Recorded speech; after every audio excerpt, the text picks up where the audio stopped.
வணக்க மக்களே, welcome to mister TNVG Tamil voice over channel. நாம பார்த்துட்டு இருக்கிறது இன்விசிபிள் கெஸ்ட் அப்படின்ற ஒரு ஸ்பானிஷ் திரைப்படம். இந்த திரைப்படத்துடைய முதல் பகுதி வீடியோவை நீங்க பார்க்கலன்னா அதை டிஸ்கிரிப்ஷன்லயும் ஐ பட்டன்லயும் கொடுக்குறேன். மறக்காம பார்த்துட்டு அதுக்கப்புறமா இந்த வீடியோவை பாருங்க. அப்பதான் இந்த கதையோட உங்களால இணைந்து பயணம் செய்ய முடியும். இந்த திரைப்படத்துடைய இறுதி பகுதியை தொடர்ந்து நம்ம கேட்கலாம். ஏட்ரியனை விசாரிக்க வந்திருந்த ஜோரி வெர்ஜினியா குட்மேன் ஏட்ரியன் பேசும்போது அதுக்கப்புறம் நீங்க லௌராவை பார்க்கவே இல்லையா அப்படின்னு கேட்டாங்க. தான் பார்க்கவே இல்லை அப்படின்னு பொய் சொல்லிட்டாரு ஏட்ரியன். ஆனா அழுத்தம் திருத்தமா இல்ல, நீங்க லௌராவை சந்திச்சீங்க அப்படின்னு சொன்னாங்க. தான் பார்த்தது இவங்களுக்கு எப்படி தெரியும் அப்படின்னு அதிர்ச்சி ஆனாலும் அது வெளியே காட்டிக்காம ஆமா பார்த்தன்னு ஒத்துக்கிட்டு அதன் பிறகு நடந்த விஷயங்களை மறுபடியும் சொல்ல ஆரம்பிச்சாரு ஏட்ரியன். என்னோட செல்போன்ல இருந்து லௌராவுக்கு கால் பண்ணாம ஒரு பப்ளிக் போன் பூத்துல இருந்து அவளுக்கு கால் பண்ணேன். லௌரா கிட்ட பேசும்போது நமக்கு தாமஸ் கரேடோ மிகப்பெரிய பிரச்சனையா இருக்காரு. டேனியலோட கேஸ்ல நாம ஏதாவது விஷயத்த பண்ணியே ஆகணும் அப்படின்னு சொன்னேன். 1-2 வார்த்தைகளை பேசின பிறகு போனை நான் துண்டிச்சிட்டேன். அதுக்கப்புறம் சகஜமா என்னோட ஃபேமிலியோட தான் நான் டைம் ஸ்பெண்ட் பண்ணிக்கிட்டு இருந்தேன். ஒரு நாள் என் ஃபேமிலியோட நான் வெளியே இருக்கும் போது தற்செயலா டிவியை பார்க்க இருந்துச்சு. அப்ப டிவியில டேனியல் மிஸ்ஸிங் கேஸ் பத்திய நியூஸ் ஓடிட்டு இருந்துச்சு. அதுல டேனியல் மிஸ்ஸிங் கேஸ் அப்படின்றது ஒரு ஃபேக் அப்படின்னும் டேனியல் தான் ஒர்க் பண்ணிட்டு இருந்த பேங்க்ல இருந்து 50,000 யூரோஸை திருடிட்டு ஓடிட்டான் அப்படின்னு நியூஸ் வாசிச்சுட்டு இருந்தாங்க. அதை பார்த்ததுமே இதுக்கு காரணம் லௌராவா இருப்பாளோ அப்படின்ற சந்தேகம் எனக்கு வந்துச்சு. உடனே மறுபடியும் அதே போன் பூத்துல இருந்து லௌராவுக்கு நான் போன் பண்ணேன். டேனியலை பத்தி ஒளிபரப்பாயிட்டு இருந்த அந்த நியூஸை பத்தி அவகிட்ட கேட்கவும் இன்னும் 4 ஹவர்ஸ்ல நம்ம சந்திக்கலாம். கடைசியா நம்ம பிரியும் போது ஒரு ஹோட்டல்ல சந்திச்சோமே, அந்த ஸ்கிராப் யார்டுக்கு முன்னாடி அந்த ஹோட்டல்லையே மறுபடியும் சந்திக்கலாம் அப்படின்னு சொன்னா. நானும் அவளை பாக்குறதுக்காக அங்க போயிருந்தேன். லௌராவை பார்த்ததும் கொஞ்சம் ஆச்சரியப்பட்டு போயிட்டேன். ஏன்னா தோற்ற அளவுல அவ ரொம்பவே மாறி போயிருந்தா, தலைமுடியெல்லாம் வெட்டி இருந்தா. அதை பாக்குறதுக்கு எனக்கு ரொம்பவே ஆச்சரியமா இருந்துச்சு. நாங்க 2 பேரும் பேச ஆரம்பிச்சதும் ஒரு வேலட் எடுத்து என்கிட்ட கொடுத்தா. அந்த வேலட்டை ஓபன் பண்ணி பார்க்கும்போதுதான் அது டேனியோடது அப்படின்னு எனக்கு தெரிய வந்துச்சு. இது எப்படி உங்ககிட்ட வந்துச்சு அப்படின்னு அவள்கிட்ட கேட்டதுக்கு அவனை கொண்டு வந்து கார் டிக்கில போறதுக்கு முன்னாடியே இந்த வேலட்டை நான் எடுத்து வச்சுட்டேன். இது ஏதாவது ஒரு வகையில நமக்கு பயனுள்ளதா இருக்கும், நம்ம சீக்கிரமா சிக்க மாட்டோம் அப்படின்னு நினைச்சேன். இதை வச்சுதான் இப்ப இந்த கேஸோட கவனத்தையே திசை திருப்பி இருக்கேன் அப்படின்னு சொன்னா. இதை வச்சு என்ன பண்ண அப்படின்னு நான் லௌராட்ட கேட்டதுக்கு ப்ரூனோ எந்த பேங்க்ல ஒர்க் பண்றானோ அதே பேங்க்ல தான் அந்த டேனியும் எம்ப்ளாயா ஒர்க் பண்ணிட்டு இருந்திருக்கான். இதை நான் தெரிஞ்சுக்கிட்டேன். அந்த ஆக்சிடென்ட்டுக்கு அப்புறம் ப்ரூனோ கொஞ்ச நாள் வீட்டுல இருந்தா ஒர்க் பண்ணிட்டு இருந்தாரு. ஒரு நாள் காலையில அவர் குளிக்க போன பிறகு அவருடைய லேப்டாப்பை அவருக்கே தெரியாம ஆக்சஸ் பண்ண ஆரம்பிச்சேன். அப்போ பேங்கோடைய மெயின் சர்வர்ல இருந்து 50,000 யூரோஸ் டேனியோட அக்கௌண்ட்டுக்கு அவன் அனுப்பின மாதிரி அவனுடைய கார்டை வச்சு நான் அனுப்பிட்டேன். அதனாலதான் டேனியல் கரேடோ பத்தி அப்படி ஒரு செய்தி ஒளிபரப்பாச்சு அப்படின்னு சொன்னா. இந்த விஷயத்த குட்மேன் கிட்ட ஏட்ரியன் சொல்லி முடிக்கவும் அப்ப லௌரா போட்டோகிராஃபர் மட்டும் இல்ல, ஒரு நல்ல கம்ப்யூட்டர் எக்ஸ்பர்ட்டும் கூட அப்படித்தானே அப்படின்னு நக்கலா கேட்க ஆரம்பிச்சாங்க. உங்களை காப்பாத்துறதுக்காக இதை பண்ணாலா இல்ல அவளை காப்பாத்திக்கிறதுக்காக பண்ணாலான்னு அடுத்த கேள்வியை கேட்டாங்க குட்மேன். அது எனக்கு தெரியாது. ஒருவேளை ப்ரூனோ கிட்ட எல்லா விஷயத்தையும் லௌரா சொல்லி இருந்திருக்கலாம். ப்ரூனோட உதவியோட இந்த காரியத்தை அவ பண்ணிருக்கலாம். அது எப்படி அவ்வளவு உறுதியா சொல்றீங்க அப்படின்னு குட்மேன் கேட்கவும், உங்களுக்கு லௌரா பத்தி தெரியாது, அவ தன்னுடைய காரியம் சாதிக்கிறதுக்காக என்ன வேணும்னாலும் பண்ணுவா அப்படின்னு சொன்ன ஏட்ரியன் அன்னைக்கு லௌராவை பார்க்க போயிருந்த போது மேற்கொண்டு 2 பேரும் பேசினதை மறுபடியும் சொல்ல ஆரம்பிச்சாரு. டேனியோட அக்கௌண்ட்டுக்கு 50,000 யூரோஸ் அனுப்பிட்டேன் அப்படின்னு லௌரா சொன்னதும், நீ என்ன நினைச்சு இதெல்லாம் பண்ணிக்கிட்டு இருக்க, இதை நீ தான் பண்ணனு தெரிஞ்சா என்ன ஆகும் தெரியுமா அப்படின்னு லௌராவை கொஞ்சம் பயமுத்துற மாதிரி பேசவும், நான் எந்த தடயத்தையும் விட்டுட்டு வரல, ப்ரூனோ அதை கண்டுபிடிக்கவும் இல்லை அப்படின்னு லௌரா சொன்னதும் ஏட்ரியன் கொஞ்சம் சந்தேகமா அவரை பார்க்க ஆரம்பிச்சாரு. அந்த பார்வை லௌராவுக்கு ஒரு விதமான சந்தேகத்தை ஏற்படுத்த ஆரம்பிச்சது. உடனே லௌரா வேறு விதமா பேச ஆரம்பிச்சாங்க. ஏட்ரியன், நான் மாட்டினா நீயும் தான் மாட்டுவ அப்படின்னு லௌரா ஏட்ரியனை எச்சரிக்கிற மாதிரி பேச ஆரம்பிக்கவும், போலீஸ் உன்னை தேடி வரல, என்ன தேடி தான் வராங்க, அது உனக்கு புரியுதா, நீ என்ன மிரட்டாத அப்படின்னு கோவமா சொன்னாரு ஏட்ரியன். அதுக்கு பதிலடி கொடுக்குற மாதிரி, ஏட்ரியன் நீ என்ன மிரட்டாத, நம்ம 2 பேரும் பாரிஸ்ல இருக்கும் போது எடுத்துக்கிட்ட எல்லா போட்டோஸும் எங்கிட்ட தான் இருக்கு, ஜாக்கிரதை அப்படின்னு லௌரா மிரட்டிட்டு கோவமா அங்கிருந்து கிளம்பிட்டாங்க. ஏட்ரியனுக்கு அடுத்து என்ன பண்றதுன்னு தெரியாம ஒரு விதமான தயக்கத்தோடய உட்காந்து இருந்தாரு. அப்போ தன்னை யாரோ கவனிக்கிற மாதிரி அவர் உணர ஆரம்பிச்சதும் ஹோட்டலுக்கு வெளிப்பக்கம் பார்த்தாரு. அங்க அன்னைக்கு ஆக்சிடென்ட் நடந்தது பிறகு அடுத்ததா ஒரு கார் வந்துச்சு. அதுல இருந்த நபர் அங்க நின்றுட்டு இருந்தாரு. அவரும் ஏட்ரியனை தான் பார்த்துக்கிட்டே இருந்தாரு. ஏட்ரியனை பார்த்துக்கிட்டே இருக்கும் போது அவரை கடந்து ஒரு லாரி போகவும் அதன் பிறகு சட்டுன்னு அவர் மறைஞ்சிட்டாரு. உண்மையிலே அந்த நபர் அங்க நின்றுட்டு இருந்தாரா இல்ல இது ஏட்ரியனோட பிரம்மையா அப்படின்னு அவருக்கே சுத்தமா பிடிபடல. அதுக்கப்புறம் 2 நாள் எதுலையுமே என்னால கவனம் செலுத்தவே முடியல. அதன் பிறகு இதை கொஞ்சம் கொஞ்சமா மறக்க ஆரம்பிச்சேன். என்னோட கம்பெனி வேலைகளை கவனிக்கவும் ஆரம்பிச்சேன். அதுலயே கொஞ்சம் மூழ்கியும் போனேன். என்னோட கம்பெனியை ஏசியாலே நம்பர் 1 கம்பெனியா மாத்தின நிறைய ஒப்பந்தங்களும் எங்களுடைய கம்பெனி தேடி வந்துச்சு. அந்த வருஷத்துக்கான பெஸ்ட் பிசினஸ் மேன் அப்படின்ற அவார்டு எனக்கு கொடுத்தாங்க. அதை வாங்குறதுக்கான அந்த அவார்ட் ஃபங்க்ஷனுக்கு ஃபங்க்ஷனுக்கு நாங்க போயிருந்தோம். அவார்ட்லாம் வாங்கின பிறகு நான் பார்ட்டியில இருக்கும் போது என்ன ஒருத்தர் சந்திக்க வந்திருக்கிறதாகவும் அவர் ஒரு ரிப்போர்ட்டர் அப்படின்னும் அவரை எனக்கு ஏற்கனவே தெரியும் அப்படின்னு சொல்லி ஒரு நபர் என்கிட்ட சொன்னாரு. நானும் அந்த ரிப்போர்ட்டரை பார்க்கறதுக்காக அங்க போனேன். என்ன பார்க்க வந்திருந்தது ரிப்போர்ட்டர் இல்ல, தாமஸ் கரேடோ தான் என்ன பார்க்க வந்திருந்தாரு. நான் அவரை பார்த்ததுமே கண்டுபிடிச்சிட்டேன். ஆனா அவர் எனக்கு தெரியும்ன்றத நான் வெளிக்காட்டிக்கவே இல்லை. அவரே பேசவும் ஆரம்பிச்சாரு. நான் யாருன்னு உங்களுக்கு தெரியுமான்னு என்ன கேட்கவும் அவர் கொடுத்து அனுப்பியிருந்த அந்த கார்டை நான் பார்த்தேன். அதுல இவான்னு போட்டிருந்தது. ஆனா அவரே நான் இவன் கிடையாது, நான் டேனியலுடைய அப்பா தாமஸ் கரேடோ. எல்லாரும் என் பையன் திருடிட்டான், அவன் ஐயோ ஓடி ஒளிஞ்சிட்டு இருக்கான் அப்படின்னு சொல்றாங்க. உண்மை அது இல்ல, டேனியல் இறந்துட்டான். என் பையன் விஷயத்துல எல்லாரும் சேர்ந்து என்னையும் என் மனைவியையும் ரொம்பவே சங்கடப்படுத்திக்கிட்டு இருக்காங்க. நீங்களும் உங்களுடைய லாயரும் அன்னைக்கு போலீஸ் ஸ்டேஷன் வரும்போது நாங்களும் அங்கதான் இருந்தோம். கொஞ்ச நேரத்துக்கு முன்னாடி தான் எங்களையும் விசாரிக்க கூப்பிட்டு இருந்தாங்க. அந்த விசாரணையின் போது போலீஸ் இன்ஸ்பெக்டர்கிட்ட கரேடோவும் எல்விராவும் என்னெல்லாம் சொன்னாங்க அப்படின்றத தாமஸ் கரேடோவே ஏட்ரியன்ட்ட சொல்ல ஆரம்பிச்சாரு. எங்களோட பையன் காணாம போகல, அந்த போன் வீட்டில் இருக்கிறதுக்கும் வாய்ப்பு இல்லை. ஏன்னா அந்த ஆக்சிடென்ட் நடக்கிறதுக்கு கொஞ்ச நேரத்துக்கு முன்னாடி தான் அவன் எனக்கு ஃபோன் பண்ணியிருந்தான். டிரைவிங்ல இருக்கும் போது என்கிட்ட பேசிட்டு இருந்த என் பையனுடைய செல்போன் எப்படி என் வீட்டுக்கு வந்துச்சு? அந்த ஆக்சிடென்ட் நடக்கும் போது அந்த ஸ்பாட்ல இருந்த அந்த பொண்ணை உதவி செய்யறேன்னு சொல்லி என்னோட கணவர் தான் வீட்டுக்கு கூட்டிட்டு வந்தாரு. அப்போ அந்த செல்போன் அவள்கிட்ட தான் இருந்திருக்கு.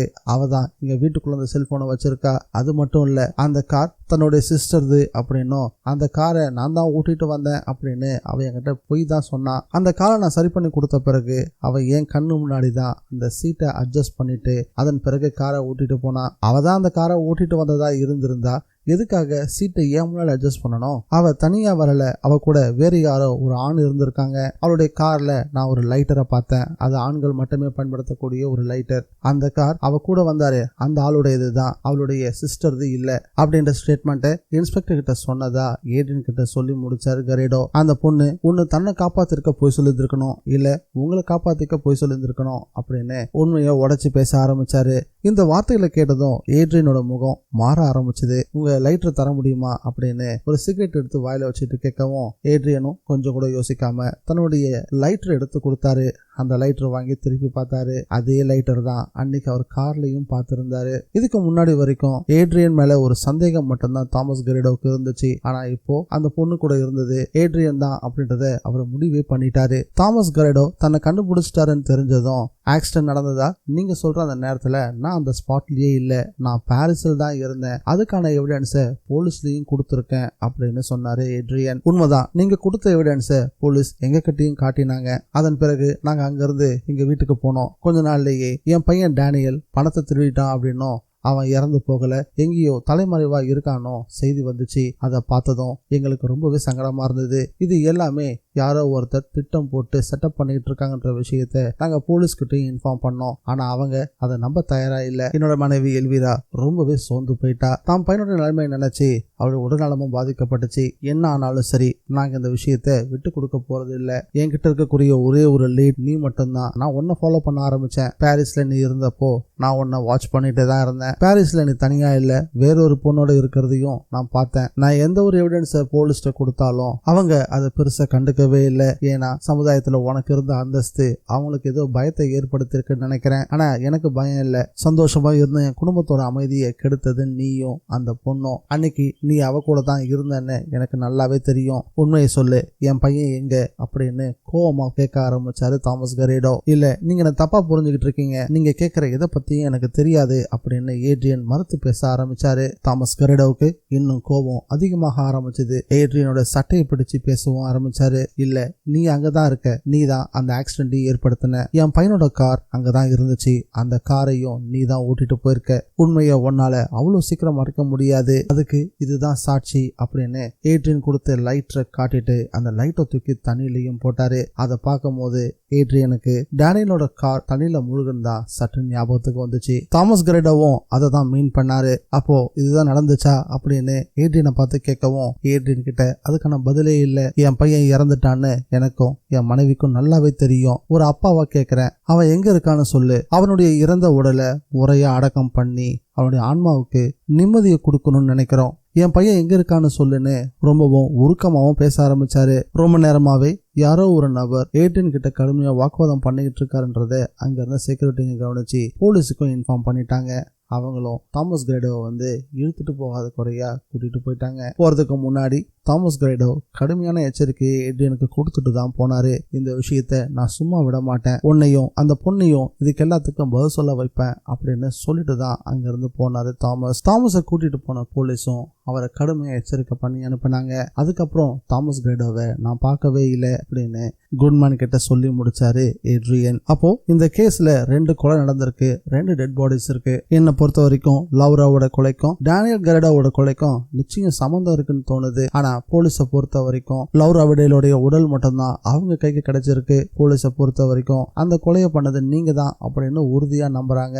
இன்னொரு உடல் மிஸ்ஸிங் மேனான அந்த டேனியல் உடையது. டேனியலை பத்தி நமக்கு தெரியும், அப்புறம் டேனியலோட பேரண்ட்ஸுக்கு தெரியும். தாமஸ் கிரேடோவை பொறுத்த வரைக்கும் டேனியல் காணாம போனதுக்கும் லௌரா விடேலுக்கும் சம்பந்தம் இருக்கு அப்படின்னு உறுதியா அவர் நம்பிக்கிட்டு இருக்காரு. இதுல புதிரான விஷயமே லௌரா இறந்து போனதுதான். லௌரா இறந்து போகும்போது நீங்க அங்கதான் இருந்திருக்கீங்க, யாரோ ஒரு மர்ம நபரால தாக்கப்பட்டிருக்காங்க, நீங்க இருந்த அதே ரூமுக்குள்ள இறந்தும் போயிருக்காங்க. அப்படின்னா இந்த புதிருக்கு உங்களால மட்டும்தான் பதில் சொல்ல முடியும். உங்களுடைய பதில் என்ன அப்படின்னு குட்மேன் ஏட்ரியன் கேட்டாங்க. நீங்க என்ன யோசிக்கிறீங்கன்னு திருப்பி ஏட்ரியன் குட்மேன் கிட்ட கேட்டாரு. என்னை பொறுத்த வரைக்கும் அந்த ஹோட்டல் ரூம்ல தான் அந்த மர்மம் அடங்கி இருக்கு. உங்களோட காதலியான லௌராவை கொன்னது யாருன்ற நபர் யாரா இருப்பாங்கன்னு நீங்க நினைக்கிறீங்கன்னு குட்மேன் மறுபடியும் கேள்வியை ஏட்ரியன் பக்கம் திருப்பி விட்டாங்க. இப்போ ஏட்ரியன் வேற ஒரு புது விஷயத்த பத்தி பேச ஆரம்பிச்சாரு. எனக்கு என்னவோ தாமஸ் கிரேடோவுக்கு யாரோ ஒருத்தர் உதவி பண்ணிட்டு இருக்காங்கன்னு தோணுது. ஏட்ரியன் குறிப்பிட்டு சொன்னது அந்த ஆக்சிடென்ட் நடந்ததும் அந்த வழியா பாஸ் ஆன அந்த இன்னொரு காரோடைய டிரைவர், அந்த டிரைவர் தானும் லௌராவும் ரொம்பவும் பதட்டமா இருக்கிறதையும் டேனியலோட கார்ல இருந்து ரத்தம் வழிஞ்சுக்கிட்டு இருந்ததையும் கவனிச்சிருந்திருக்கணும். அங்கிருந்து கிளம்பி போறதா சொல்லிட்டு வேற ஒரு இடத்துல இருந்து நாங்க என்ன பண்ணிட்டு இருந்தோம் அப்படின்றத வாட்ச் பண்ணி இருந்திருக்கலாம். லௌராவோட கொலைக்கு அவர் காரணமா இருப்பாரோ அப்படின்னு நான் சந்தேகப்படுறேன்னு ஏட்ரியன் சொல்லவும், அது எப்படி அவ்வளவு உறுதியா சொல்றீங்கன்னு குட்மேன் கேட்டாங்க. தாமஸ் கிரேடோ தன்னை வந்து பார்த்துட்டு போன பிறகு நடந்த விஷயத்த பத்தி குட்மேன் கிட்ட சொல்ல ஆரம்பிச்சாரு ஏட்ரியன். நான் ஆபீஸ்ல என்னோட வேலையை பார்த்துட்டு இருக்கும் போது ஒரு கவர் என்னோட பேருக்கு வந்திருந்தது. அது யார் அனுப்பியிருக்காங்க அப்படின்னு நான் பார்க்கும்போது அதுல டேனியல் கிரேடோவோட பேர் தான் இருந்துச்சு. அந்த கவருக்குள்ள டேனியல் காரோட நான் எந்த டேம்குள்ள தண்ணி விட்டனோ அந்த டேம் உடைய ஒரு போட்டோவும் ஒரு ஐபோனும் இருந்துச்சு. அதுல ஒரு மர்மமான நபர் கொஞ்சம் மிரட்டுற துணியில சில விஷயங்களை பதிவு பண்ணி அனுப்பியிருந்தாரு. அதுல நானும் லௌராவும் என்ன பண்ணேன்னு அவருக்கு தெரியும்னோ, நான் அமைதியா இருக்கணும்னா எனக்கு 1 lakh euros கொடுக்கணும், அப்படி இல்லைன்னா டேனியலோடைய பாடி இந்த டேம்குள்ள தான் இருக்குதுன்ற தகவலை நான் போலீஸ்ட சொல்லிடுவேன், அவங்களும் டேனியல் கிரேடோவோட உடம்ப தேடி கண்டுபிடிச்சிருவாங்க அப்படின்னும், அது மட்டும் இல்லாம அந்த பணத்தை எங்க எப்படி கொடுக்கணும்ன்ற தகவலும் அதுல பதிவு செய்யப்பட்டிருந்தது. இன்னைக்கு சாயந்தரம் 5 மணிக்கு ஷார்ப்பா பியோஜில இருக்கக்கூடிய ரயில்வே ஸ்டேஷனுக்கு நான் வரணும், அதுவும் பணத்தோட வரணும், கூடவே லௌராவையும் கூட்டிட்டு வரணும், தனியாவும் வரக்கூடாது, பணம் எல்லாமலும் வரக்கூடாது. சரியா 5 மணிக்கு அந்த கார் பார்க்கிங் பக்கத்துல இருக்கக்கூடிய போன் பூத்துக்கு நான் கால் பண்ணுவேன். நான் கால் பண்ணும்போது சரியான நேரத்துக்கு நீயும் லௌராவும் அந்த இடத்துல இருக்கணும் அப்படின்னு அந்த குரல் பதிவு செய்யப்பட்டிருந்தது. அதே போல நானும் லௌராவும் பியோஜியோட ரயில்வே ஸ்டேஷன்ல வெயிட் பண்ணிட்டு இருந்தோம் அப்படின்னு நடந்த விஷயத்தை ஏட்ரியன் சொல்லிக்கிட்டே இருக்கும் போது இடமறிச்சாங்க குட்மேன். ஏட்ரியன், இன்னைக்கு ஃபுல் மூன் எவ்வளவு பெருசா இருக்குன்னு பாத்தீங்களா அப்படின்னு கேட்டதும் எதுக்கு இதை கேக்குறாங்க அப்படின்னு புரியாம யோசனையாவே ஏட்ரியன் குட்மேனை பார்த்தாரு. நீங்க சொல்லிக்கிட்டு இருக்க கதையில அவ்வளவு பெரிய ஓட்டம் இருக்கு, அது உங்களுக்கு புரியுதா இல்லையா? நீங்க சொல்லிக்கிட்டு இருக்க இந்த கதையை ப்ராசிக்யூஷன் தரப்புல கேட்டாங்கன்னா இதை தவிர அவங்களுக்கு வேற எவிடன்ஸே தேவையில்லை, நீங்க தான் குற்றவாளின்றத முடிவே பண்ணிடுவாங்க. நடந்த எல்லா விஷயத்துக்கும் காரணம் அந்த கார் டிரைவர்னு நீங்க எப்படி இவ்வளவு உறுதியா சொல்றீங்க? நான் என்ன சொல்றேன்னு நீங்க இன்னும் முழுசா கேட்கவே இல்லையே, அதுக்குள்ள ஏன் எப்படி என்ன கேள்வி கேட்கறீங்க அப்படின்னு ஏட்ரியன் குட்மேனுக்கு பதில் சொன்னாரு. மிஸ்டர் ஏட்ரியன், நான் உங்ககிட்ட 3 கேள்வி கேட்கறேன், அந்த 3 கேள்வியில ஏதாவது ஒரு கேள்விக்கு நீங்க பதில் சொல்லுங்க. நீங்க சொல்ற கதை உண்மைன்னு நான் நம்புறேன். லௌராவோட செல்போன்ல இருந்து உங்க போனுக்கு எப்படி அந்த மெசேஜ் வந்து சேர்ந்துச்சு? 2வது கேள்வி, பணம் தான் அந்த பிளாக்மெயிலருக்கு முக்கியம்னா உங்களையும் லௌராவையும் அடிச்சு போட்ட பிறகு ஏன் அவன் பணத்தை எடுத்துட்டு போகல? 3வது கேள்வி, நீங்க இருந்த அதே ரூமுக்குள்ளதான் அந்த பிளாக்மெயிலர் இருந்தான்னா அவன் எப்படி உள்ள வந்தான், எப்படி வெளியே போனா, அவன் வந்ததும் போனதும் மாயமால இருக்கு. இந்த கேள்விகளுக்கு உங்களால பதில் சொல்ல முடியுமா? இந்த கேள்வியை கோர்ட்ல வச்சு ப்ராசிக்யூஷன் தரப்பு கேட்டாங்கன்னா நீங்க சொல்லிக்கிட்டு இருக்கிறது எல்லாமே கட்டு கதைன்னு முடிவே பண்ணிடுவாங்க அப்படின்னு ரொம்ப கோவமா பதில் சொன்னாங்க குட்மேன். நீங்க இவ்வளவு கேள்வி கேட்கறீங்களே, நான் உங்கள்கிட்ட இவ்வளவு விஷயத்த சொல்லியிருக்கேன், நீங்க கேட்ட கேள்விக்கு நான் சொன்னதை வச்சு நீங்க என்ன பதில் சொல்லிருப்பீங்கன்னு உங்களால சொல்ல முடியுமான்னு ஏட்ரியன் திரும்ப கேட்டாரு. சரி, என்ன நடந்திருக்கும் அப்படின்னு நான் சொல்றேன், அன்னைக்கு சாயந்தரம் நீங்க 2 பேரும் 5 மணிக்கு சரியா பிஹெச்இயோட ரயில்வே ஸ்டேஷன் முன்னாடி காத்துட்டு இருந்தீங்க சரியா. அப்போ போன் காலும் வந்துச்சு. போனை போய் அட்டன் பண்ணது லௌரா தான். லௌரா கிட்ட அவன் பேசும்போது ஹோட்டல் பெலா வெஸ்டால ரூம் நம்பர் 715 உங்களுக்கு நான் ரிசர்வ் பண்ணிருக்கேன். அந்த ஹோட்டலை நீங்க ரீச் பண்ணணும்னா அதுக்கு ஒரே வழி அந்த ரயில்வே ஸ்டேஷன்ல இருக்கக்கூடிய காக் ட்ரெயின்ல ஏதான் நீங்க போகணும் அப்படின்னு அவன் சொல்லியிருக்கான். போறதுக்கு முன்னாடி உங்களுடைய செல்போனை பக்கத்துல இருக்க டஸ்ட்பின்ல டிராப் பண்ணிட்டு போங்க. அப்படி நீங்க செய்யல அப்படின்னா போலீஸுக்கு டேனியலை பத்திய தகவலை நான் சொல்லிடுவேன் அப்படின்னு மிரட்டி இருக்கணும். லௌராவும் அவன் சொன்ன மாதிரியே டஸ்ட்பின்ல போன் டிராப் பண்ணிட்டு ட்ரெயின்ல போய் ஏறிட்டா. பின்னாடியே நீங்களும் போய் ஏறினீங்க. அதுவும் ட்ரெயினுக்குள்ள 2 பேரும் ஒருத்தருக்கு ஒருத்தர் தெரியாத மாதிரி தான் நடந்துகிட்டீங்க. ஹோட்டல் பெலா வெஸ்டாக்கும் போய் சேர்ந்தீங்க. நீங்க ரயில்வே ஸ்டேஷன்ல இருக்க ஹோட்டலுக்கு போனது லௌரா தான். ஹோட்டல் ரிசப்ஷன்ல போயிட்டு லௌரா விசாரிக்கும் போது உங்க 2 பேர் பேர்லயும் தான் அந்த ரூம் புக் ஆயிருந்தது. அதுக்கான கீயை வாங்கிட்டு அந்த ரூமுக்கும் போன லௌரா. கொஞ்ச நேரம் கழிச்சு நீங்க யாரோ மாதிரி அந்த ரூமுக்குள்ள நுழைஞ்சிங்க. அந்த சமயத்துல தான் லௌராவோட போன்ல இருந்து உங்களுக்கு ஒரு மெசேஜ் வந்தது. அதுவும் உங்களை நான் ரூம் நம்பர் 715 சந்திக்கிறேன்னு நீங்க எந்த ரூம்ல தங்கி இருந்தீங்களோ அந்த ரூமை பத்தி தகவலும் வந்துச்சு. அது ஒரு ட்ராப்னு புரிஞ்சுக்கிட்ட நீங்க அங்க இருந்து கிளம்ப முயற்சி பண்ணீங்க. அந்த ரூம்குள்ளேயே அந்த பிளாக்மெயிலர் உங்களுக்காக காத்துட்டு இருந்திருக்கான். நீங்க கிளம்புறது தெரிஞ்சதும் உங்களையும் தாக்கி மூர்ச்சி ஆக்கியிருக்கான். அதே போலதான் லௌராவையும் தாக்கியிருக்கான். அவன் லௌராவை தாக்கின வேகத்துல அவ இறந்தும் போயிருக்கா. இது எல்லாத்தையும் பண்ணது தாமஸ் கரேடோ தான் அப்படின்னு குட்மேன் சொல்லிக்கிட்டே இருக்கவும் குட்மேனோட பேச்சை இடைமறிச்சாரு ஏட்ரியன். நீங்க தாமஸ் கரேடோவை சந்தேகப்படுறீங்களா அப்படின்னு சந்தேகமா ஏட்ரியன் கேட்கவும், ஏன் அந்த சந்தேகம் உங்களுக்கு வரல? இந்த கேஸை பொறுத்த வரைக்கும் தாமஸ் கரேடோவுக்கு தான் லௌராவை கொலை பண்றதுக்கான ஸ்ட்ராங்கான மோட்டிவ் இருக்கு. ஒரு அப்பாவுக்கு தன் பையன் காணாம போய் அவன் காணாம போறதுக்கு யாரு காரணமா இருந்தாங்களோ அவங்கள போலீஸே ப்ரொடெக்ட் பண்ணது அப்படின்னு தெரிய வரும்போது சம்பந்தப்பட்ட நபர்கள் மேல ஆத்திரப்படுறது இயல்பு தானே. நீங்க 2 பேரும் தான் டேனியல் காணாம போறதுக்கு காரணம் அப்படின்னு தெரிஞ்சதும் ஒருத்தர் கொலை பண்ணி அந்த பழிய இன்னொரு மேல போடுறது தானே எந்த ஒரு சராசரி அப்பாவும் யோசிப்பாங்க. அதுதான் தாமஸ் கரேடோவும் பண்ணிருக்காரு. தாமஸ் கரேடோ போட்ட பிளான் பக்காவா ஒர்க் அவுட் ஆகிருக்கு. எல்லாருமே லௌராவோட கொலைக்கு நீ தான் காரணம் அப்படின்றத நம்ப ஆரம்பிச்சுட்டாங்க. உன்னுடைய ஃபேமிலியே அதை நம்பிட்டாங்க. இதனால உன்னோட பிசினஸ் ரொம்பவே டல் ஆயிருச்சு. உன்னோட லாயர் ஃபெலிக்ஸ் 1 மில்லியன் யூரோஸை பிணைய தொகையா கொடுத்துதான் உன்னை ஜாமீன்ல வெளியெடுத்தாரு. அவருக்கு இந்த கேஸ்ல ஹோப் இல்லைன்னு நல்லாவே தெரியும். அதனாலதான் இந்த கேஸ் என்கிட்ட வந்துச்சு. லௌராவோட கொலை கேஸ்ல இருந்து நீ தப்பிக்கணும்னா தாமஸ் கரேடோவுக்கு டேனியலுக்கு என்ன ஆச்சுன்றது தெரியணும். அதை நீ கன்ஃபஸ் பண்ணா மட்டும்தான் இந்த கேஸ்ல உனக்கு என்னால உதவி செய்ய முடியும் அப்படின்னு ஏட்ரியனை கன்வின்ஸ் பண்ற மாதிரியே பேசவும் ஏட்ரியனும் கன்வின்ஸ் ஆக ஆரம்பிச்சாரு. சரி நான் சொல்றேன்னு ஒத்துக்கிட்டாரு. ஆனா எந்த விதமான ட்ரேசஸுமே இல்லாம எப்படி அந்த ஹோட்டல் ரூமுக்குள்ள தாமஸ் கரேடோவால வர முடிஞ்சது? அந்த ரூமுக்குள்ள நாங்க இருக்கும் போது வேற யாருமே அங்க இல்ல. அது மட்டும் இல்ல, நான் கண் முழிச்சு பார்க்கும் போது லௌரா இறந்து கிடந்தா. யாராவது எனக்கு உதவிக்கு வாங்கன்னு நான் சத்தம் போட்டு கத்தி கூப்பிட்டேன். அந்த நேரத்துல டோருக்கு வெளியே போலீஸ் வெயிட் பண்ணிட்டு இருந்தாங்க. அவங்க டோர் செயினை உடைச்சிட்டு தான் கதவை திறந்து உள்ளே வந்தாங்க. அப்புறம் எப்படி தாமஸ் கரேடோவால உள்ள வந்திருக்க முடியும்? கொலையை பண்ணிட்டு வெளியே போயிருக்க முடியும்னு சந்தேகமா கேட்க ஆரம்பிச்சாரு ஏட்ரியன். நீங்க கான்செப்ட் ஆஃப் லேட்டரல் திங்கிங் பத்தி கேள்விப்பட்டிருக்கீங்களா? நான் உங்களுக்கு ஒரு உதாரணம் சொல்றேன். ஒரு மரக்கொட்டகை, அந்த மரக்கொட்டகை முழுசும் எம்டியா தான் இருந்துச்சு. உள்ள எந்த பொருளுமே இல்ல. அந்த கொட்டகைக்குள்ள ஒருத்தன் 10 அடி உயரத்துல தூக்குல தொங்கிட்டு இருந்தான். அவனுடைய கால்கள் தரையில இருந்து 1 அடி உயரத்துல இருந்துச்சு. பக்கவாட்டு சுவர்கள் அவன் தொங்கிட்டு இருந்த இடத்துல இருந்து 20 அடி தூரத்துல இருந்துச்சு. சுவத்துல ஏறதுக்கான எந்த வழியுமே இல்ல. அப்போ எப்படி அவன் தூக்குல தொங்கினா அப்படின்னு குட்மேன் ஏட்ரியன்ட்ட கேட்டாங்க. அதுக்கான பதில் ஏட்ரியன்ட்ட இல்ல. அதுக்கான பதில குட்மேனே சொன்னாங்க. ஒரு பெரிய ஐஸ் பிளாக்கை யூஸ் பண்ணி அவன் அது மேல ஏறி நின்னு மெயின் பீம்ல கயிறை மாட்டிருக்கான். அந்த ஐஸ் பிளாக் மெல்ட் ஆக ஆரம்பிச்சதும் அவன் தூக்குல தொங்கி இறந்து போயிருக்கான் அப்படின்றத சொன்னாங்க. இப்போ என் கையில ஒரு ஃபைல் இருக்குல்ல, இதுதான் நமக்கான துருப்பு சீட்டு. நீங்க கேட்ட கேள்விக்கு எல்லாத்துக்குமே இந்த ஃபைல்ல தான் பதில் இருக்கு அப்படின்னு ஏட்ரியன் பக்கத்துல உட்காந்து அந்த ஃபைலை புரட்ட ஆரம்பிச்சாங்க. அந்த ஃபைல்ல நிறைய போட்டோஸ் இருந்துச்சு. அந்த போட்டோஸ் எல்லாமே ஹோட்டல் பெலா வெஸ்டால ஏட்ரியனை அரெஸ்ட் பண்ணும் போது எடுக்கப்பட்டது. அதுல ஒரு குறிப்பிட்ட போட்டோல ஏட்ரியனுக்கு பின்னாடி ஒரு நபர் நின்றுட்டு இருந்தாங்க.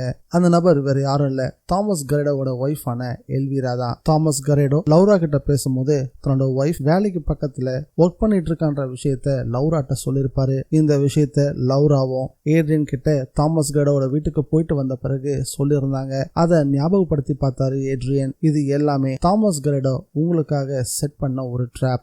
டேனியலோட பேர்ல உங்களுக்கு ஒரு கவர் வந்து சேர்ந்துச்சு. அதை அனுப்புனதே தாமஸா தான் இருக்கணும். நீங்க 2 பேரும் பியோஜிக்கு வந்து சேர்ந்த பிறகு உங்களுக்கு ஒரு போன் கால் வரும்னு அந்த பிளாக்மெயிலர் சொல்லி இருந்தால அதை பண்ணதும் தாமஸ் தான். அந்த போன் வரப்போ நீங்க இருந்த காருக்கு பக்கத்திலேயே தான் தாமஸும் இருந்திருக்கணும். போன் அட்டென்ட் பண்ண லௌரா தாமஸோட சொல்படி தன்னுடைய போனை பக்கத்துல இருந்த டஸ்ட்பின்ல டிராப் பண்ணிட்டு ட்ரெயின்ல போய் ஏறிட்டா. நீயும் பின்னாடியே போய் ஏறிட்ட.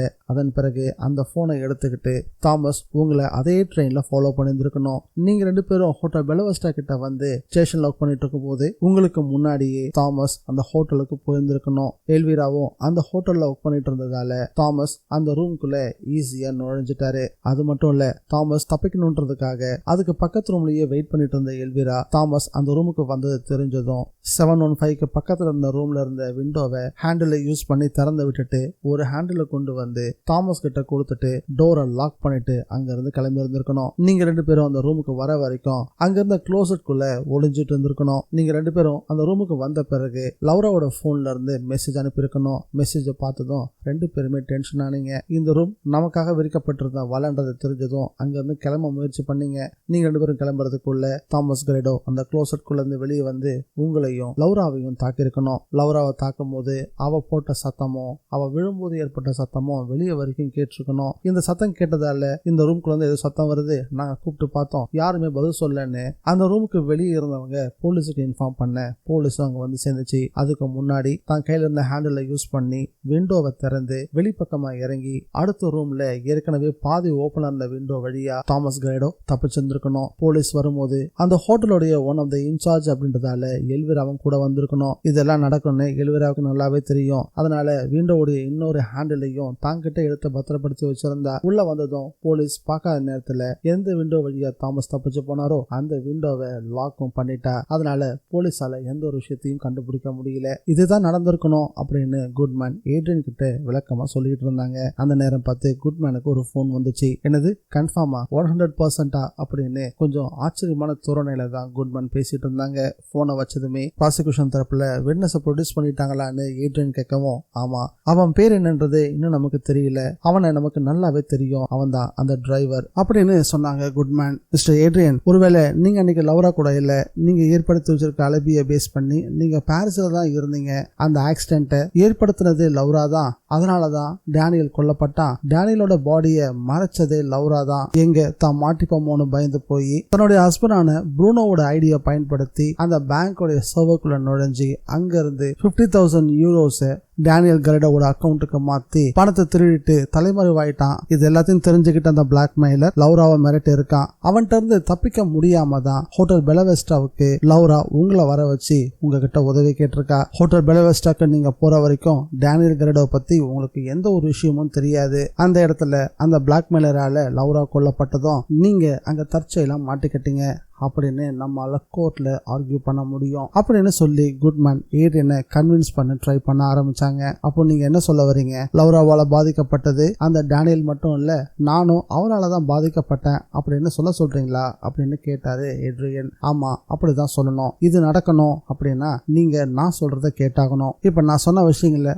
அப்படியே கோர்ட்ல எடுத்து சொல்லி கேஸ் உங்களுக்கு சாதகமா மாத்த முடியும். அதுக்கு டேனியலோடைய பாடி வேணும். நீங்க அதை எங்க முழுகடிச்சிங்கன்னு என்கிட்ட சொன்னா மட்டும்தான் அந்த பாடி எடுத்து கேஸ முழுக்க லௌரா பக்கமே என்னால திருப்ப முடியும். அந்த டேம்ல எந்த இடத்துல நீங்க டேனியலோட காரை முழுகடிச்சிங்கன்னு சொல்லுங்கன்னு ஒரு மேப்பையும் கொடுத்து அதுல மார்க்கும் பண்ண சொன்னாங்க. பாடி கிடைச்சிட்டா எப்படி லௌரா மாட்டுவா அப்படின்னு சந்தேகமா ஏட்ரியன் கேட்கவும், லௌரா தான் அந்த காரை ஊட்டிட்டு போய் அந்த டேம்ல அந்த ஸ்பாட்ல முழுகடிச்சிருக்கா அப்படின்னு அந்த கார் கிடைச்சதும் அதுல லௌரா பயன்படுத்தின ஏதாவது ஒரு பொருளை போட்டு நாம கேஸ ரொம்ப ஈஸியா திசை திருப்ப முடியும். இந்த கேஸை பொறுத்த வரைக்கும் உங்க மேல இருக்கக்கூடிய ஒரே ஒரு குற்றச்சாட்டு நீங்க லௌராவுக்கு உதவி பண்ண போனீங்க அப்படின்றது மட்டும் தானே தவிர வேற எந்த குற்றமும் உங்க மேல பதியப்படாது. ரொம்ப சுலபமா இந்த கேஸை விட்டு நீங்க வெளியே வர முடியும் அப்படின்னு குட்மேன் ரொம்ப நம்பிக்கை தரும் விதமா ஏட்ரியன் கிட்ட பேசவும் ஏட்ரியனுக்கு சில சந்தேகங்கள் இருந்துச்சு. குட்மேன், நீங்க தான் ப்ராசிக்யூஷன் தரப்புல விட்னஸா அந்த டிரைவர் சேர்ந்திருக்கான்னு சொன்னீங்க. அந்த டிரைவர் என்னையும் லௌராவையும் ஆக்சிடென்ட் நடந்த அந்த ஸ்பாட்ல பார்த்திருக்கான். இது பிரச்சனையா மாறாதா அப்படின்னு சந்தேகமா கேட்டதும், இல்ல மாறாது, ஏன்னா அப்படி ஒரு விஷயம் நடக்கவே இல்லை. எந்த விட்னஸும் ப்ராசிக்யூஷன் தரப்புல கிடையாது. நான் உங்ககிட்ட பொய் சொன்னேன் அப்படின்னு குட்மேன் சொல்லவும், என்ன விளையாடுறீங்களா அப்படின்னு கொஞ்சம் கோவமா கேட்க ஆரம்பிச்சாரு ஏட்ரியன். நான் வந்ததுல இருந்து நீங்க என்கிட்ட உண்மையை சொல்லல, உங்க வாயாலேயே நடந்தது என்னன்னு சொல்ல வைக்கிறதுக்கு இதை விட என்கிட்ட வேற வழியும் இல்லை அப்படின்னு சொல்லவும், தாமஸ் கிரேடோ தான் கில்ட்டின்னு எனக்கும் தெரியும். தாமஸ் கிரேடோட ஒய்ஃபான எல்விரா அங்கதான் வேலை செய்யறாங்கன்றத நானுமே லௌரா இறந்த அன்னைக்கே தெரிஞ்சுக்கிட்டேன். அப்படியே இந்த விஷயத்த நீங்க என்கிட்ட முன்னாடியே சொல்லல அப்படின்னு குட்மேன் ஏட்ரியன் கிட்ட கேட்கவும், உங்களை நம்பி இந்த கேஸ்ல நடந்த எல்லா விஷயத்தையும் சொல்லலாமா வேணாவான்ற சந்தேகம் எனக்குள்ள இருந்துச்சு, அதனாலதான் நானும் அதை சொல்லல அப்படின்னு சொன்னாரு ஏட்ரியன். உடனே தன் கையில அந்த மேப்பை அவர்கிட்ட கொடுக்கவும், எந்த இடத்துல டேனியலோட காரையும் முழுகடிச்சாரோ அந்த இடத்த மார்க் பண்ணி கொடுத்துட்டாரு ஏட்ரியன் அந்த இடத்த மார்க் பண்ணி கொடுத்ததும் ரொம்ப பெரிய விஷயத்தை சாதிச்ச மாதிரியான ஒரு தேஜஸ் அவங்க முகத்துல இருந்துச்சு. உட்கார்ந்து அந்த இடத்த விட்டு எழுந்து வந்து ஒரு கிளாஸ் டோர் பக்கம் நின்னாங்க. அதுக்கு எதிர ஒரு பில்டிங் இருந்துச்சு. அங்க இருந்து ஒரு நபர் இவங்க 2 பேரும் இருந்த அதே சூட்டை தான் ரொம்ப உன்னிப்பா கவனிச்சதை குட்மேன் பார்த்தாங்க. அதே நேரத்துல ஏட்ரியன் தொடர்ந்து பேச ஆரம்பிச்சாரு. நான் உங்ககிட்ட இன்னொரு விஷயமும் சொல்லணும். டேனியல காருக்குள்ள வச்சு அந்த காரை டேம் குளத்துல முயற்சி பண்ணும் போது காருக்குள்ள இருந்து டோரை தட்டுற சத்தம் கேட்டுச்சு. நான் திறந்து பார்த்ததும் உள்ள டேனியல் உயிரோட தான் இருந்தான். ஆனா அவன் கிட்டத்தட்ட உயிருக்கு போராடிட்டு இருந்தான். இந்த பிரச்சனை இவ்வளவு தூரம் வந்துருச்சு, திரும்பி போகிறதுக்கெல்லாம் வாய்ப்பு இல்லை. இப்ப நான் அவனை காப்பாற்ற முயற்சி பண்ணேன்னா தேவையில்லாத சிக்கல் வரும். போலீஸ் கிட்ட நடந்த எல்லாத்தையும் சொல்ல வேண்டியதா இருக்கும். அதனால அந்த டோரை வேகமா க்ளோஸ் பண்ணி அவன் உயிரோடு இருக்கும் போதே அந்த காரை டேம்குள்ள தள்ளி விட்டுட்டேன் அப்படின்னு சொன்னதும் குட்மேனால இதை தாங்கிக்கவே முடியல. ஏட்ரியன், என்ன முட்டாள்தனமான காரியம் பண்ணிருக்கீங்க, அவன் உயிரோடு இருந்தானா நீங்க காப்பாத்துல இருக்கணும் அப்படின்னு கோவமா கேட்கவும், அன்னைக்கு நான் இருந்த மனநிலையில அதெல்லாம் என்னால யோசிக்க முடியலன்னு சொல்லிட்டாரு ஏட்ரியன். அப்போ இவ்வளவு நேரம் நீ என்கிட்ட சொன்னது எல்லாமே பொய், நீ ஒரு கொலைகாரன். இந்த விஷயத்த மட்டும் நான் கோர்ட்ல சொன்னா ப்ராசிக்யூஷன் தரப்புக்கு ரொம்ப வசதியா போயிடும். அதன் பிறகு உன்னால தப்பிக்கவே முடியாதுன்னு மிரட்டுற துணியில குட்மேன் சத்தம் போட்டு பேச ஆரம்பிச்சாங்க. அது வரைக்கும் பொறுமையா பேசிட்டு இருந்த ஏட்ரியன் இப்ப சத்தம் போட்டு பேச ஆரம்பிச்சாரு. நீ என்ன காப்பாத்த வந்திருக்க, அந்த வேலையை மட்டும் பாரு, அதை மட்டும் தான் நீ செய்யணும் அப்படின்னு ஏட்ரியன் குட்மேனையே மிரட்ட ஆரம்பிச்சிட்டாரு. இவ்வளவு நேரம் நீ என்கிட்ட சொன்னதுக்கும் இப்ப நீ பேசுறதுக்கும் சம்பந்தமே இல்லாம இருக்கு, இதை எப்படி பார்க்கணுமோ அதை ஏன் வழியில நான் பாத்துக்கிறேன்னு குட்மேனும் பதிலடி கொடுத்தாங்க. அது மட்டும் இல்லாம இவ்வளவு நேரம் நீ என்கிட்ட பேசுனது எல்லாமே தான் நினைச்சிட்டு இருந்தேன். அப்போ லௌரா விஷயத்திலையும் நீ என்கிட்ட நிறையவே போய் சொல்லிருக்கன்ற சந்தேகம் எனக்கு இப்போ வந்துருச்சு. ஏன்னா இதுக்கு முன்னாடி நீ சொல்லிட்டு இருந்ததுக்கும் கடைசியா நீ என்கிட்ட சொன்னதுக்கும் கொஞ்சம் கூட பொருத்தமாவே இல்லை அப்படின்னு அழுத்தம் திருத்தமா பேச ஆரம்பிச்சாங்க குட்மேன். இந்த கேஸ் விஷயமா தொடக்கத்துல இருந்து ஏட்ரியன் சொன்ன எல்லா தகவல்களும் பொய் அப்படின்னு குட்மேனுக்கு சந்தேகம் வந்துதான் என்ன நடந்திருக்கலாம் அப்படின்றத சொல்ல ஆரம்பிச்சாங்க. இந்த கேஸோட ஒட்டுமொத்த கவனத்தையும் திருப்புறதுக்கு டேனியலுக்கு திருட்டு பட்டத்தை கட்டணும் அப்படின்னு சொல்லி ஸ்கிராப் யார்டுக்கு முன்னாடி இருக்க ஹோட்டலுக்கு வர சொன்னதே நீங்க தான். லௌரா அங்க வந்ததும் டேனியலோட வேலட்டை கொடுத்து அவன் உயிரோட தான் இருந்தான், அவன் சாகல அப்படின்றத சொல்லி அந்த வேலட்டையும் லௌரா கிட்ட கொடுத்தீங்க.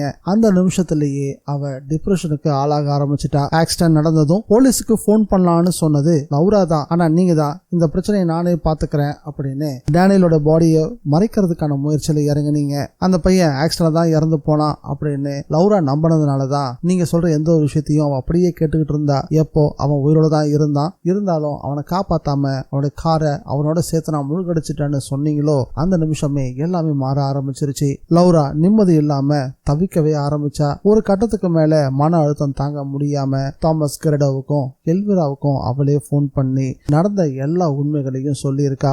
டேனியலோட பேரண்ட்டை மீட் பண்றதுக்காக எல்விரா வேலை செஞ்சுட்டு இருந்த ஹோட்டல் பெலவெஸ்டாலேயே ஒரு மீட்டிங்கும் ஏற்பாடு பண்ணா. அவன் மட்டும் கிளம்பி தனியா அந்த ஹோட்டலுக்கும் போனா. ஹோட்டல் பெலவெஸ்டாவோட ரயில்வே ஸ்டேஷன்ல இறங்கி அங்க இருந்து ஒரு பப்ளிக் போன்ல இருந்து உனக்கு கால் பண்ணிருக்கா. அப்பதான் அந்த டிரைவர் பிளாக்மெயிலரா மாறி 1 lakh euros கேட்கறான் அப்படின்ற தகவலை சொன்னதும் நீ பணத்தை எடுத்துக்கிட்டு ஹோட்டல் பெலவெஸ்டாக்கு வந்திருக்க. நீ அங்க வந்து சேர்றதுக்கு முன்னாடியே தன்னுடைய மொபைல்ல இருந்து ஒரு ப்ரோக்ராம்டு மெசேஜ தான் போனுக்கே வர மாதிரி செட் பண்ணி வச்சுட்டு உனக்காக காத்துக்கிட்டு இருந்திருக்கா. லௌரா அனுப்பியிருந்த அந்த மெசேஜ பார்த்த பிறகுதான் இது தன்னை சிக்க வைக்கிறதுக்கான ட்ராப்னு நீ புரிஞ்சுக்கிட்ட. லௌராவும் எதுக்காக உன்னை வர வச்சான்ற உண்மையை சொல்ல ஆரம்பிச்சா. இந்த சூட்டை நம்ம பேரை தான் நான் புக் பண்ணிருக்கேன், அந்த 1 lakh euros எந்த பிளாக்மெயிலரும் கேட்கல, அந்த பணத்தை டேனியலோட பேரண்ட் கிட்ட தான் கொடுக்க போறோம். அது மட்டும் இல்லாம நீ எந்த இடத்துல டேனியல முழுகடிச்சியோ அந்த இடம் எதுன்றதை காட்டிட்டு டேனியலோட பாடியை ரெக்கவரி பண்ணி அதை முறையா அடக்கமும் செய்ய போறோம். இதுல இருந்து நான் பின்வாங்க போறது இல்லைன்னு ரொம்ப உறுதியா சொல்லவும் உனக்கு பலமான கோவம் வந்துருச்சு. இருந்த கோவத்துல கையில கிடைச்ச பொருளாலேயே அவளை நீ தாக்கின.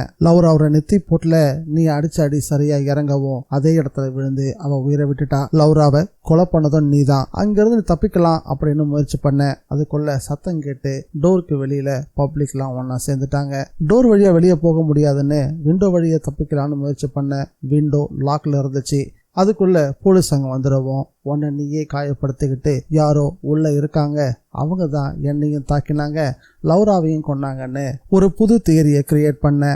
அதுக்கு பக்கபலமா லவ்ரா உனக்கு அனுப்பின மெசேஜை பயன்படுத்திக்கிட்ட இதுதான் நடந்திருக்கும் அப்படின்னு குட்மேன் சொல்லவும் அதை எப்படி நீங்க உறுதியா சொல்றீங்க? லவ்ரா டேனியலோட பேரண்ட்டுக்கு போன் பண்ணி இருந்தா அவங்க ஏன் போலீஸ் கிட்ட போகல அப்படின்ற ஒரு கேள்வியை கேட்கவும் அவங்க பேரண்ட்டை பொறுத்த வரைக்கும் பையனுடைய பாடி கிடைக்கணும், அதுக்கு முறையான அடக்கம் பண்ணணும் அப்படின்னு தான் அவங்க எதிர்பார்த்திருப்பாங்க. அது மட்டும் இல்லாம பாடி கிடைச்சாதான் நடந்தது என்னன்னு உறுதிப்படுத்த முடியும். என் கூட வா, நான் உனக்கு ஒரு விஷயத்த காட்டுறேன் அப்படின்னு அந்த கிளாஸ் டோர் பக்கம் ஏட்ரியனை கூட்டிட்டு போனாங்க குட்மேன். அங்க பாரு, ஆப்போசிட்ல செகண்ட் ஃப்ளோர்ல ரைட் சைட்ல செகண்ட் விண்டோவை பாரு, அங்க ஒரு நபர் நிக்கிறாருல, அவர் யாருன்னு தெரியுதான்னு கேட்கவும் அது தாமஸ் கைடோ தான் அப்படின்றத புரிஞ்சுக்கிட்டாரு ஏட்ரியன். லவ்ரா இறந்த பிறகு போலீஸ் அவர் நம்ப தயாரா இல்ல. தொடர்ந்து அவர் உன்னை ஃபாலோ பண்ணிக்கிட்டே தான் இருக்காரு. நீ எங்க போற, என்ன பண்ற, யார்கிட்ட பேசுற, இந்த சூட்டுக்கு யாரெல்லாம் வராங்க அப்படின்ற வரைக்கும் உன்னை கண்காணிச்சுக்கிட்டே தான் இருக்காரு. அன்னைக்கு உன்னையும் லவ்ராவையும் பாக்குறதுக்காக தான் 2 பேரும் ஹோட்டல் வந்திருக்காங்க.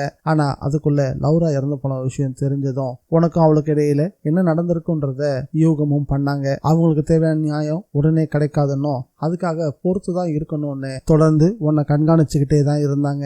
நானும் பிலிக்ஸும் என்னுடைய ஆபீஸ் மேல நின்று பேசும்போது கூட ஒரு முறை நான் தாமஸ் கிரேடோவை பார்த்திருக்கேன். அப்பதான் புரிஞ்சுது தாமஸ் கிரேடோ என்னையும் பிலிக்ஸையும் கூட ஃபாலோ பண்ணிட்டு இருக்காரு அப்படின்னு. எந்த போட்டோவை காட்டி குட்மேன் ஏட்ரியன் இருந்து உண்மைகளை வாங்கினாங்களோ அந்த போட்டோவையே காட்டி நான் சொன்னதுதான் நடந்திருக்குன்றது இந்த போட்டோ பார்த்தாலே உங்களுக்கு தெரியலையா அப்படின்னு ஏட்ரியன் இந்த பிரச்சனைய சமாளிக்க முயற்சி பண்ண ஆரம்பிச்சாரு. மிஸ்டர் ஏட்ரியன், அந்த போட்டோ நல்லா பாருங்க, அது ஒரு ஃபேக் அப்படின்னு சொன்னாரு. ஃபேக்கா அப்படின்னு கேட்டதும் அதிர்ச்சி ஆயிட்டாரு. எப்படி இதை ஃபேக்னு சொல்றீங்கன்னு கேட்டதுக்கு அந்த போட்டோல எல்விராக்கு பக்கத்துல ஒரு பொண்ணு இருக்கா, அந்த பொண்ணுக்கு முன்னாடி ஒரு கண்ணாடி இருக்கு, அந்த கண்ணாடியில பாருங்க அப்படின்னு சொன்னதும் அந்த போட்டோவை கூர்ந்து கவனிச்சாரு. எல்விராவுக்கு பக்கத்துல நிக்கிற அந்த பொண்ணு அந்த கண்ணாடியில தெரியுறா, ஆனா அவ பக்கத்துல எல்விரா இல்ல. அதை பார்த்ததும் குட்மேன் சொன்னது உண்மைன்னு புரிஞ்சுக்கிட்டாரு. இப்ப தெரியுதா, நீ சொன்னது எல்லாமே போய், நான் சொன்னதுதான் உண்மை அப்படின்னு குட்மேன் அழுத்தம் திருத்தமா சொல்லி லவ்ராவை நீதானே கொலை பண்ண அப்படின்னு கேட்டாங்க குட்மேன். இதுக்கு மேலேயும் உண்மையை மறைக்க முடியாதுன்னு தான் வாயாலே ஆமா நான் தான் அவளை கொன்னேன்னு ஒத்துக்கிட்டாரு ஏட்ரியன். உண்மையை ஒத்துக்கிட்டதும் 2 பேர் கடையில எந்த பேச்சுமே இல்ல. ஒரு 30 செகண்ட்ஸ் வரைக்கும் 2 பேரும் பேசாம ஒருத்தர் பார்த்துட்டு இருந்தாங்க. அப்போ ஏட்ரியனுடைய போன் ரிங் ஆச்சு. போன் ஃபுல் ரிங் போய் கட் ஆகவும் அதுல வாய்ஸ் மெசேஜ் எனேபிள் ஆச்சு. போன்ல மறுமுனையில பேசிட்டு இருந்தது பிலிக்ஸ். பிலிக்ஸ் இன்னுமே ஏர்போர்ட்ல தான் இருக்காரு. ஏட்ரியன், நம்ம என்ன நல்லது நடக்கும்னு எதிர்பார்த்துட்டு இருந்தோமோ அது நடக்க போகுது. நான் உன்னை சந்திக்கும் போது ஒரு நல்ல செய்தியோட வரேன் அப்படின்னு சொன்னாரு. போன் பேசிட்டு பிலிக்ஸ் போனை கட் பண்ணவும் ஏர்போர்ட்டுக்குள்ள போர்டிங் பாஸ் இஷ்யூ பண்ற இடத்துல அந்த கார் டிரைவர் நின்றுகிட்டு இருந்தாரு. சரி, நம்ம ஒரு 10 நிமிஷம் பிரேக் எடுத்துக்கலாம். 10 நிமிஷத்துக்கு பிறகு திரும்பவும் பேச ஆரம்பிக்கலாம். பிலிக்ஸ் வேற ஏதோ உங்கள்கிட்ட முக்கியமான விஷயம் பேசணும்னு சொல்லியிருக்காருல்ல, நீ அவர்கிட்ட பேசு, நிச்சயம் ஒரு நல்ல தகவலை தான் அவர் சொல்லுவாருன்னு நினைக்கிறேன் அப்படின்னு சொல்லிட்டு அங்கிருந்து கிளம்பினாங்க. குட்மேன் கிளம்புறதுக்கு முன்னாடி தடுத்து நிறுத்தின ஏட்ரியன் ஒரு தேங்க்ஸையும் சொன்னாரு. அதுக்கு ரெஸ்பாண்ட் பண்ற மாதிரி தலையாட்டிட்டு குட்மேன் அங்க இருந்து வெளியே வந்துட்டாங்க. குட்மேன் சொன்ன மாதிரியே பிலிக்ஸுக்கு கால் பண்ணாரு ஏட்ரியன். எல்லா பிரச்சனையும் சால்வ் ஆயிருச்சு. அந்த ரோட்ல நீ இருந்தன்றதுக்கான எந்த எவிடன்ஸும் கிடையாது. நீ அந்த இடத்துக்கே போகல, கவலைப்படாத, கேஸ் நம்ம பக்கம் தான் இருக்கு அப்படின்னு அந்த கார் டிரைவருக்கு தேவையான பணத்தை கொடுத்து சரி கட்டி அங்கிருந்து அனுப்பிட்டாரு பிலிக்ஸ். விர்ஜினியா குட்மேன் பேசுனீங்களே, செஷன் எப்படி போச்சு அப்படின்னு கேட்கவும் நல்லா இருந்துச்சு. அவங்க கிட்ட நான் எல்லா உண்மைகளையும் சொல்லிட்டேன், நாம நிச்சயம் அவங்கள நம்பலாம்னு நினைக்கிறேன்னு குட்மேனை பத்தி ரொம்ப உயர்வா பிலிக்ஸ் சொல்லிட்டு இருந்தாரு. அப்போ ஏதோ ஒரு சிக்னல் அவங்களுடைய மொபைலை கிராஸ் பண்ண மாதிரி 2 பேருமே ஃபீல் பண்ணாங்க. அது என்னன்னு புரியாம ஏட்ரியன் தன்னுடைய பாக்கெட்டை பார்த்தாரு. அவருடைய பாக்கெட்ல குட்மேனுடைய இங்க் பென் இருந்துச்சு. மேப்ல எந்த இடத்துல அந்த காரை முழுகடிச்சாரோ அதை மார்க் பண்ணிட்டு பேனாவை தன்னுடைய பாக்கெட்ல வச்சிருந்தாரு. இவர் அந்த பேனாவை பார்த்துக்கிட்டே இருக்கும் போது அந்த பெண்ணோட கண்டெய்னர் பிரேக் ஆகி இங்க் அவருடைய ஷர்ட் முழுக்கவும் பரவ ஆரம்பிச்சது. அப்பதான் ஏதோ சரியில்லைன்றது ஏட்ரியனுக்கு புரிய ஆரம்பிச்சது. சிக்னல் அந்த பெண்ல இருந்தா வந்துட்டு இருந்துச்சு. அந்த பெண்ணை குட்மேன் உட்காந்து இருந்த அந்த டேபிள்ல வச்சவரு குட்மேன் எழுதிட்டு இருந்த அந்த நோட்ல அவங்க எழுதின பேஜ் தவிர மீது எல்லாமே எம்டியா இருக்கிறத பார்த்தாரு. அதுவும் அவருக்கு சந்தேகத்தை ஏற்படுத்த ஆரம்பிச்சது. உடனே எல்லா ஃபைல்ஸையும் செக் பண்ணாரு. எல்லா ஃபைல்ஸ்லயும் வெறும் எம்டி பேப்பர்ஸ் தான் இருந்துச்சு. தன்னுடைய போன் எப்ப சுவிட்ச் ஆஃப் ஆச்சுன்னு அவருக்கு தெரியல. கடைசியா ஃபர்ஸ்ட் டைம் ஃபெலிக்ஸ் பேசும்போது குட்மேன் கிட்ட பேசணும்னு சொன்னார்ல, அப்பதான் அவங்க கிட்ட போன் கொடுத்தாரு. ஃபெலிக்ஸ் கிட்ட பேசி முடிச்சவங்க அந்த போனையும் சுவிட்ச் ஆஃப் பண்ணிருக்காங்க. அதனாலதான் ஃபெலிக்ஸால தன்னை ரீச் பண்ண முடியலன்றதையும் புரிஞ்சுக்கிட்டாரு. இதெல்லாம் நடக்கும் போதே குட்மேன் அந்த ஹோட்டலை விட்டு வெளியே வந்திருந்தாங்க. வெளியே வந்ததும் அது வரைக்கும் கம்பீரமா நடந்தவங்க கிட்ட ஒரு பதட்டம் தெரிஞ்சது. தன்னை யாராவது ஃபாலோ பண்ணி வராங்களான்னு திரும்ப திரும்ப பார்த்துக்கிட்டு வேகமா நடந்துட்டு இருந்தாங்க. ஆப்போசிட்ல இருந்த ஹோட்டல்ல தாமஸ் கரிடோ இன்னுமே கூட ஏட்ரியனோட ரூமை தான் வாட்ச் பண்ணிட்டு இருந்தாரு. அப்போ அவருடைய ரூம் டோரை யாரோ நாக் பண்ற சத்தம் கேட்கவும் போய் திறந்தாரு. அங்க வெர்ஜினியா குட்மேன் இருந்தாங்க. உள்ள வந்ததும் ஏட்ரியன் மார்க் பண்ணி கொடுத்த மேப்பை தாமஸ் கரிடோ கிட்ட கொடுத்தாங்க. அதே நேரத்துல ஆப்போசிட் ஹோட்டல்ல அந்த பெண்ணை செக் பண்ண ஆரம்பிச்சாரு ஏட்ரியன். அந்த பெண்ணை திறந்து பார்க்கும் போதுதான் அதுக்குள்ள மைக் செட் பண்ணிருக்க விஷயமே அவருக்கு தெரிய வந்துச்சு. ஏட்ரியனுக்கு எல்லாமே தப்பா இருக்கு, நாம வசமா சிக்க வைக்கப்பட்டிருக்கோன்றது புரியவும் ஆரம்பிச்சது. அதோட வெர்ஜினியா குட்மேன் கொடுத்திருந்த டைமும் முடிவுக்கு வந்துச்சு. தாமஸ் கரிடோவும் தன்னோட ரூம்ல ரெக்கார்ட் பண்ணிட்டு இருந்த ரெக்கார்டரை போயிட்டு ஆஃப் பண்ணாரு. அதே நேரத்துல ஏட்ரியன் தங்கியிருந்த ஹோட்டலுக்கு முன்னாடி ஒரு டாக்ஸி வந்து நின்னுச்சு. அதுல இருந்து ஒரு லேடி இறங்கி ஏட்ரியனோட ரூமை நோக்கி போக ஆரம்பிச்சாங்க. ஏட்ரியன் சந்தேகத்தோடவே அந்த பெரிய கிளாஸ் டோர் பக்கம் வந்து நின்று ஆப்போசிட்ல முன்ன தாமஸ் கரிடோவை எங்க பார்த்தாரோ அங்க கூர்ந்து கவனிக்க ஆரம்பிச்சாரு. இப்போ அந்த இடத்துல தாமஸ் கரிடோ பக்கத்துல வெர்ஜினியா குட்மேனும் நின்னுட்டு இருந்தாங்க. ஏட்ரியன் பார்த்துக்கிட்டு இருக்கும் போதே வெர்ஜினியா குட்மேன் அவங்களுடைய வேஷத்தையும் கலைக்க ஆரம்பிச்சாங்க.